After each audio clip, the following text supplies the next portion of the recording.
नमस्कार, आदाब दोस्तों, हमारा नाम है आज़ाद, आप देख रहे हैं लाइव टीवी इंडिया।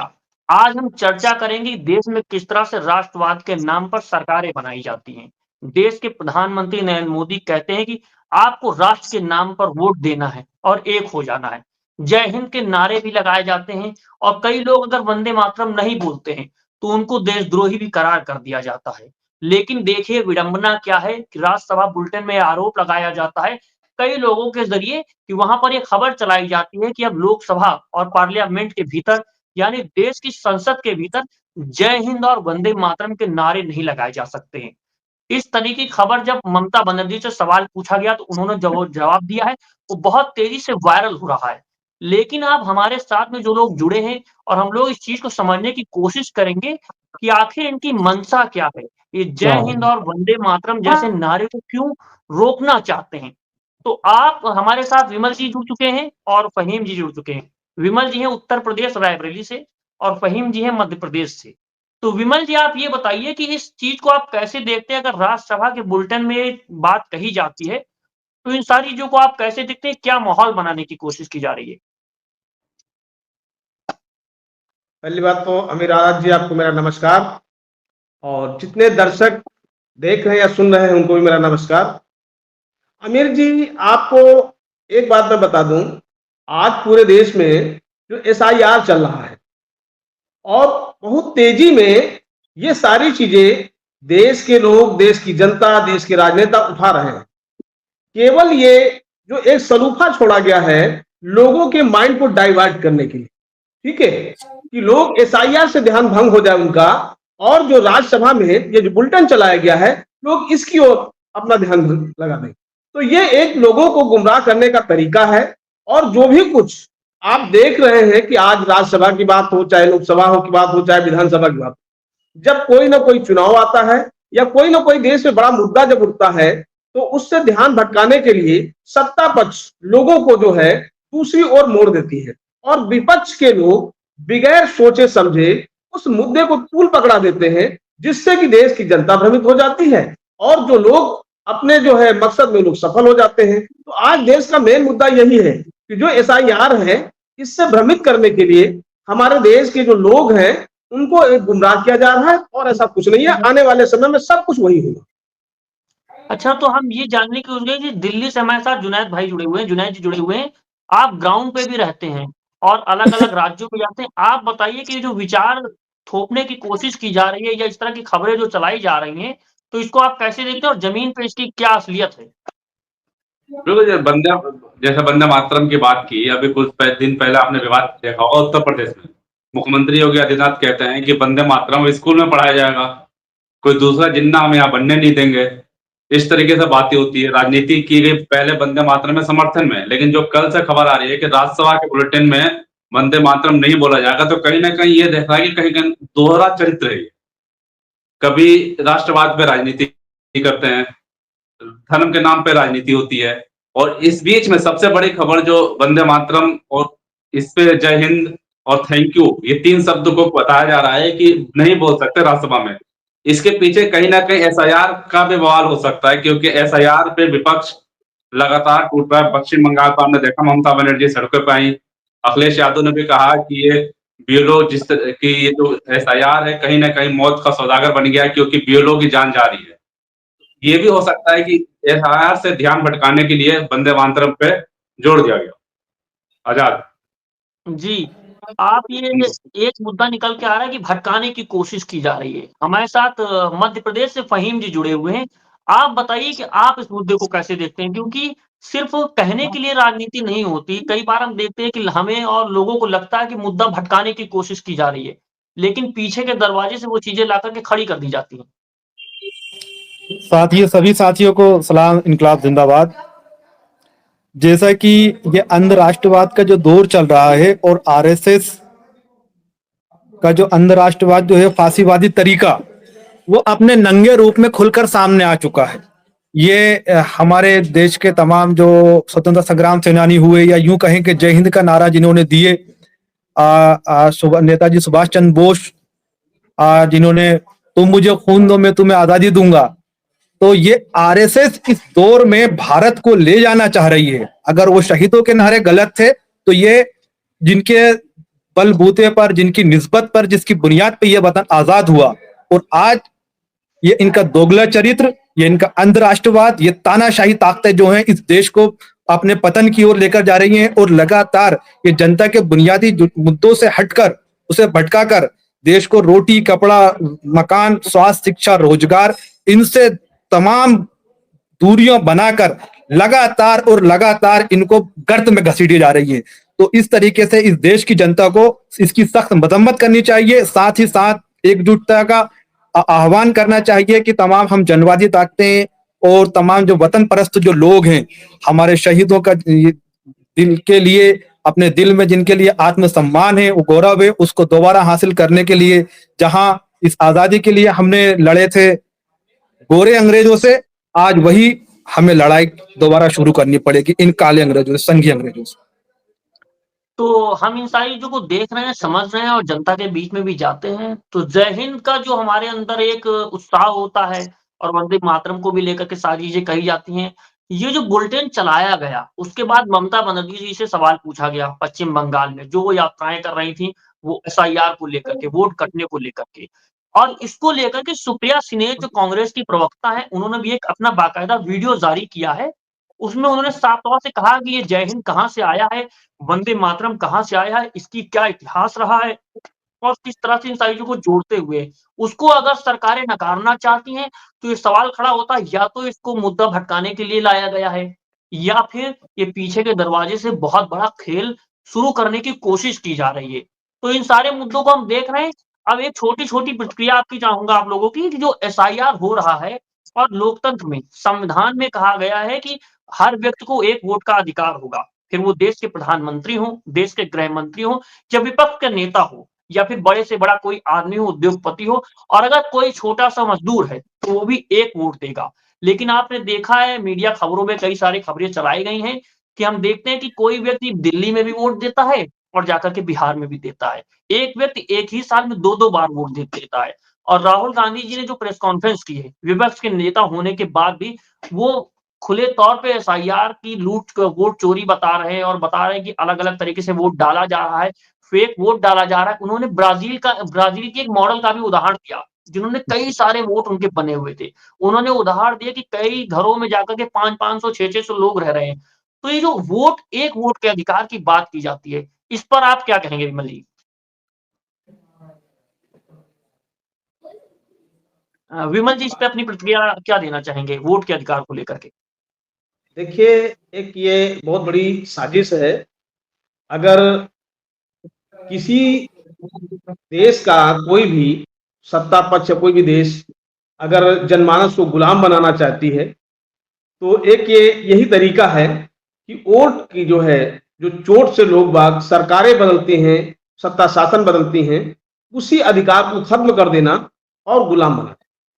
तो जो इस समय ये फांसीवादी सरकारें हैं, ये हमारा वोट जो है खत्म करके, और वोट के साथ साथ उसमें सीएनआरसी की बात भी आ जाएगी और हमें जो है इस देश की नागरिकता से वंचित करना चाहे। ठीक है, तो ये जो है, और मैं विपक्ष के जो लोग बैठे हुए हैं और बहुत दिनों से बहुत सारी चीजें चल रही हैं, मैं तो ये कहूंगा कि जो देश की फांसीवादी सरकारें हैं, इनकी मंशा जो सफल हो रही है, कहीं ना कहीं हमारे देश के जो राजनेता हैं, जो विपक्ष में बैठे हैं, उनके सपोर्ट में बैठे हैं। क्योंकि एक दिन का यह मुद्दा नहीं है। आप विपक्ष के नेता राहुल गांधी की बात करते हैं, 4000 किलोमीटर की यात्रा करके आए, और जब एकता की बात आती है या पार्टियों की कहीं राजनीति आती है, संविधान इलेक्शन लड़ने की बात आती है, तो सभी लोग अलग अलग क्यों हो जाते हैं? देश को बचाने की जब बात करते हैं तो एक साथ आते हैं, जब इलेक्शन होता तो अलग अलग क्यों हो जाते हैं? और आज एसआईआर पे जैसे कि विपक्ष, उत्तर प्रदेश के विपक्ष के नेता अखिलेश यादव जी ने भी कहा कि हम पीडीएफ प्रहरी बनाए हुए हैं, मगर मैं बहुत जगह घूम रहा हूं, कहीं पीडीएफ प्रहरी मुझे नजर नहीं आ रहे हैं। इसी तरीके से बहुजन समाज पार्टी के लोग 2027 में अपना मुख्यमंत्री बनाना चाह रहे हैं, मगर आज भी वो कहीं ना कहीं उनका कोई भी जो है, उन्होंने बीएलओ बनाया, कुछ भी बनाया, कहीं नजर नहीं आ रहा है। और जो भी आज चल रहा है, उत्तर प्रदेश की सरकारों में से जो पिछली कई सरकारें रही हैं, खुल करके कोई प्रतिक्रिया नहीं दे रहा है। राहुल गांधी जी चिल्ला जरूर रहे हैं मगर रोड पे उतरने का काम नहीं कर रहे हैं। इस तरीके से मैं देख रहा हूं, हम तो इस चिंतित इसमें हैं कि जो हमारे घुमंतु जातियों के लोग हैं उनका क्या होगा। जो मजदूर गरीब है, झुग्गी झोपड़ी में रहते हैं काफी समय से, उनके पास कोई ऐसा प्रूफ नहीं है, उनका क्या होगा। आज तो हमारे देश की आधी आबादी जिनके पास प्रूफ नहीं है उनका क्या होगा। क्या वो डिटेंशन सेंटर में जाएंगे, उनकी नागरिकता खत्म होगी, वोट डालने का अधिकार खत्म होगा।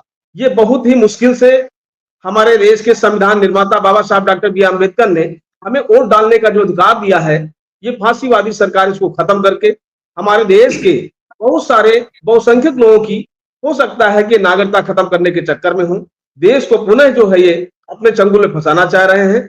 तो मैं देश के नेताओं को भी सचेत करना चाहता हूं कि अगर आप देश को बचाना चाहते हैं तो आप अपना ईगो और घमंड और सत्ता का मोह त्याग करके जितने भी विपक्ष के नेता हैं वो एक साथ आए और इस लड़ाई में देश की जनता को बचाने का काम करें।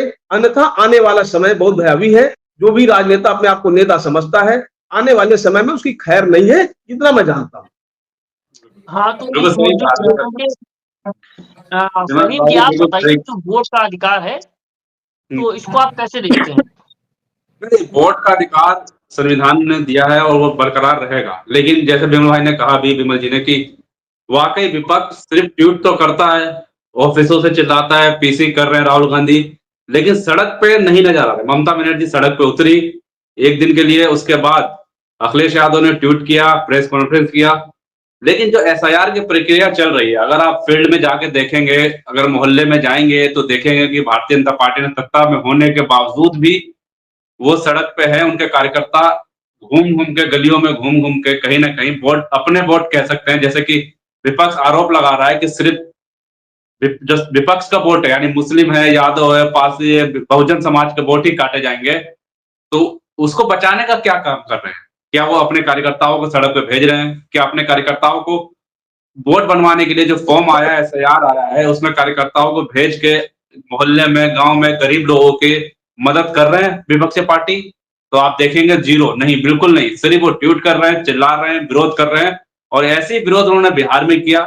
बिहार में भी एसआईआर का विरोध घर में बैठ के करते रहे। एक बीएलओ, उनका कार्यकर्ता जमीन पे नहीं उतरा कि जिससे वोट बनवाया जाए, चाहे वो किसी भी समाज का वोट है। क्योंकि भारत में अगर एक भी आदमी का वोट छूट गया तो कहीं ना कहीं ये लोकतंत्र के लिए बहुत घातक हो सकता है। ये समझ विपक्षी पार्टियों को भी रखनी चाहिए। मैं अखिलेश यादव जो है समाजवादी पार्टी के राष्ट्रीय अध्यक्ष, उनसे भी कहूंगा कि उत्तर प्रदेश में अपने कार्यकर्ताओं को जोड़ दें, चाहे आम आदमी पार्टी हो, चाहे कांग्रेस हो। जिस तरीके से भारतीय जनता पार्टी घूम रही है अपने क्षेत्र में, कार्यकर्ताओं और लोगों का वोट बनवा रही है, उसी तरीके से इन्हें भी चाहिए कि वोट बनवाए। लेकिन एसआईआर बहुत कम समय में, इतनी कम समय में कराना मुझे तो नहीं सकता, क्योंकि एक महीने में चुनाव भी नहीं करा पाते उत्तर प्रदेश में। इलेक्शन कमीशन, आपको बता दूं कि उत्तर प्रदेश में चुनाव कराने में कम से कम 2 महीने का समय लेता है इलेक्शन कमीशन, और एसआईआर 1 महीने में। तो कहीं ना कहीं कई सारे सवाल अपने पीछे छोड़ता है। अच्छा, तो इस चीजों को देख रहे हैं कि जमीन पर जिस तरह से सारी चीजें हो रही हैं, उस तरह से विपक्षी पार्टियां काम नहीं कर रही हैं, सिर्फ ट्विटर खेल रही हैं। हाँ, तो ट्विटर खेल रही है, फोटो खिंचवा रहे हैं, जा रहे बीएलओ के पास फोटो खिंचवाएंगे। जमीन पे नहीं है, कहीं भी जमीन पे कोई भी विपक्षी पार्टी इस टाइम नहीं है। नहीं है तो नहीं है। जी फहीम जी, आप ये बताइए कि आप मध्य प्रदेश के हैं और मध्य प्रदेश में काफी समय से बीजेपी की सत्ता है, और वहां पर किस तरह से सारी चीजें की गई, सरकार बनी थी, फिर उस सरकार को गिरा दिया गया, पीछे का हो जाएगा।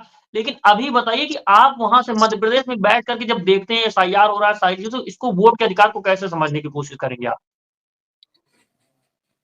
सबसे पहले तो ये कहना चाहेंगे हम कि ये जो दौर चल रहा है, खास तौर से जो आरएसएस की विचारधारा को जो बीजेपी इस देश पे लागू करवाना चाहती है, जनता से उसके मौलिक अधिकार छीनना, चाहे उसमें जो ये अभी नेट प्रैक्टिस जो कर रहे हैं एसआईआर को लेकर, क्योंकि आने वाले वक्त में इन्हें सीए, एनआरसी, एनपीआर करना है। तो आज वो एसआईआर कर चुके होंगे तो उनके पास में एक डेटा रहेगा या तैयारी कर चुके होंगे कि अगले चरण में जनता की प्रतिक्रिया क्या आती है। और जितनी भी तमाम बुर्जुआ राजनीतिक पार्टियां हैं, चाहे वो मध्य प्रदेश में या देश के किसी भी कोने में, उसको गरीब मजदूर किसान और जो बेचारे बेसहारा जो प्रवासी मजदूर और तमाम जो घुमंतु समुदाय है, उनकी बड़ी दीनहीन स्थिति है, जो लगातार अपने जन्म से लेकर विस्थापित रहे हैं। मजदूर तबके वाकई में आप देखेंगे तो पूरी जीवन में जहां तक मैं जितने मजदूर परिवारों से मिला हूं, अपनी पूरी 3 पीढ़ियों में दसियों जगह वो प्रवास कर चुके होंगे। उनके पास दस्तावेजों की स्थिति ये है कि हमने फलाने वक्त इस जगह वोट डाले थे, फलाने वक्त इस जगह वोट डाले थे। तो सरकार को इस बात से कोई लेना देना नहीं कि जनता का ये वोट देने का अधिकार या लोकतंत्र व्यवस्था को मजबूत करना है या क्या करना है या नहीं करना है, उससे कोई लेना सरोकार नहीं है। लेकिन इसकी जो मार पड़ेगी, वो मार पड़ेगी देश की गरीब जनता के ऊपर, और एक बहुत बड़ा तबका है वो वंचित रह जाएगा। चाहे मध्य प्रदेश के भी हालात इसमें बिल्कुल ये इसी तरीके से जा रहे हैं। जैसे कि मैं देख रहा हूँ, ज्यादातर तो नहीं लेकिन जो लोग छूटे हैं या छूट रहे हैं, जिनको परेशानी का सामना करना पड़ रहा है, वो प्रवासी लोग थे, मजदूर लोग हैं जो अलग अलग गांवों से विस्थापित होकर शहरों की ओर पलायन करें। तो इस चर्चा के माध्यम से ये बात कहना चाहेंगे साथियों कि ये मुल्क बचाने की लड़ाई है, ये आजादी की तीसरी लड़ाई है, और हमें इसे मिलकर लड़ना पड़ेगा। हमें इस उम्मीद के साथ में नहीं खड़े, हाथ बांधे खड़े रह सकते कि कोई राजनीतिक पार्टी आएगी, कोई मसीहा आएगा, कोई एक्स वाई जेड, कोई भी बुर्जुआ पार्टी इसका नेतृत्व करेगी, ऐसा कुछ भी नहीं होने वाला। अगर होता तो बहुत पहले दिखाई होता। एनआरसी आंदोलन किसी पार्टी ने खड़ा नहीं करा था, वो इस देश की जनता ने खड़ा करी थी, और आने वाले वक्त में इनका मुंहतोड़ जवाब इस देश की जनता ही देगी। ठीक है, हाँ, धन्यवाद साथी। जैसे हम लोगों ने इन सारे मुद्दों को समझने की कोशिश की और मैं बहुत ज़िम्मेदारी के साथ ये बात बोलूँगा कि जैसे आप लोगों ने जो चीज़ बताया कि बीएलओ हो फिर या पार्टी के विपक्षी कार्यकर्ता हो, वो ज़मीन पर तो नहीं दिखाई दे रहे हैं। और इसी तरह से हमने अभी जैसे चर्चा हो रही है पूरे देश में और मीडिया संस्थानों में और मैं ख़ास तौर से मेन स्ट्रीम मीडिया से हट के बात करूँगा, क्योंकि वो लोग काफ़ी बार सही खबरें दिखाते हैं, जो यूट्यूब पर और सोशल मीडिया पर काम कर रहे हैं। लेकिन मैं एक पैटर्न देखता हूँ कि जैसे बिहार का चुनाव हुआ, तो वहाँ पर हर जगह पर ये दिखाया गया कि तेजस्वी यादव बहुत बड़ी फाइट लड़ रहे हैं, बहुत तरीके से आगे बढ़ रहे हैं और जनता के बीच में उतर रहे हैं। वो सब कुछ कर देंगे, सब कुछ परिवर्तित कर देंगे। तो मुझे लगता है कि नैरेटिव भी चलाना बंद करना चाहिए उन लोगों को भी जो सच में पत्रकारिता करना चाहते हैं और जनता के मुद्दों को उठाना चाहते हैं। क्योंकि हम सब कुछ होने के पहले इस देश के नागरिक हैं और नागरिक के कर्तव्य को समझना चाहिए। हमें अपनी आँखें खोल के देखनी चाहिए कि बिहार में क्या हुआ और वही उसी तरीके से दिखाई देता है कि पश्चिम बंगाल में भी होगा। आजकल आप देखेंगे तो खूब सोशल मीडिया पर चलता है कि ममता बनर्जी रैली कर रही है, ममता बनर्जी जी ये कर देंगी, ममता बनर्जी से अमित शाह नहीं जीत सकते हैं, उनकी रणनीति को तोड़ नहीं सकते हैं, उनके वोट को नहीं काट सकते हैं, वो पूरे देश में उतर जाएँगी। अब होगा क्या, भविष्य के गर्भ में क्या छुपा है, ये हमें कुछ नहीं पता। लेकिन जो पैटर्न हमने देखा है, तो हमें एक नागरिक होने की वजह से ये कहना होगा कि सभी पार्टियों को सच में ज़मीन पर उतरना होगा, सिर्फ़ कहने की राजनीति नहीं करनी होगी। तो इन सारी चीज़ों को हमने समझने की कोशिश की और सभी दर्शकों को मैं ये कहना चाहूँगा कि ये एक हमारे विचार हैं और जो देश की राजनीति में दिखाई दे रहा है, हम उस पर नज़र बना कर के रख रहे हैं और इन सारी चीज़ों को आगे आप तक पहुँचाते रहेंगे। और हमारे साथ जुड़े जुड़े हुए थे विमल जी, जो रायबरेली से हैं उत्तर प्रदेश से, दिल्ली से हमारे साथ जुनैद जी जुड़े हुए हैं और फ़हीम जी मध्य प्रदेश से, देश के अलग-अलग कोनों से, हम इस वक़्त लखनऊ से हैं। तो इन सारी चीज़ों को देखिए और हम कोशिश करेंगे कि अपने लोगों को साथ में जोड़ें और जो भी लोग ज़मीन पर काम कर रहे हैं, उन लोगों को अपने साथ लेकर के आएँ और अगर आप चाहते हैं कि इस तरह के वीडियोज़ और इस तरह के ज्वलंत मुद्दों पर हम चर्चा करते रहें, तो वीडियो को ज़्यादा से ज़्यादा शेयर कीजिए, चैनल को ज़्यादा से ज़्यादा सब्सक्राइब कीजिए। हम आपसे अगली वीडियो में मिलते हैं, अभी के लिए नमस्कार। जय हिंद, जय भारत, जय संविधान।